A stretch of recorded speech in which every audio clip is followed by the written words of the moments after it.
Hello guys, അപ്പോൾ നമ്മുടെ വീട്ടിൽ അമ്പലപ്രാവുകൾ തീറ്റ തേടി വന്നിട്ടുണ്ട് കേട്ടോ. അപ്പോൾ ഗോതമ്പ് ഇട്ട് കൊടുത്തതാണ്.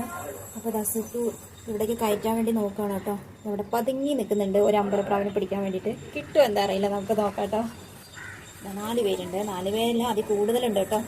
അപ്പോൾ നമ്മൾ നമ്മുടെ പ്രാവുകൾക്ക് മുറ്റത്ത് ഗോതമ്പും അരിയൊക്കെ ഇട്ട് കൊടുക്കുമ്പോൾ ഇവർ തീറ്റ തേടി വരാറുണ്ട്. അപ്പോൾ ഇത്രയൊന്നും വരാറില്ല, അതോ പറഞ്ഞത് വീണ്ടും വരുന്നുണ്ട് കേട്ടോ. ഇതാ കണ്ടോ, കുറേ അമ്പലപ്രാവിനും കയറി വരും എന്താ അറിയില്ല. ഇതാ ഇവിടെയും ഗോതമ്പ് ഇട്ട് കൊടുത്തിട്ടുണ്ട്.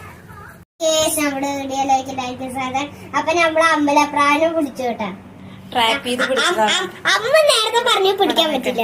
അമ്മ അടുക്കളയിലേക്ക് പോയ ടൈമില് ഞാൻ പുതുക്കെ അങ്ങനെ ആക്കി. അപ്പൊ പ്രാവ് പറഞ്ഞിട്ടില്ലല്ലോ, പ്രാവിനെ ഞാനിങ്ങനെ പിടിച്ചു. പതിയെ ഗ്രില്ല് അടച്ചിട്ട് ഒരു അമ്പലപ്രാവിനെ കിട്ടിയതാണ് കേട്ടോ. പാവം അത് ഒറ്റപ്പെട്ടു പോയി. ഒറ്റപ്പെടാൻ നമ്മുടെ അടുത്ത് കുറെ പ്രാവുകളില്ലേ, പിന്നെ ഇതിന്റെ അടുത്ത്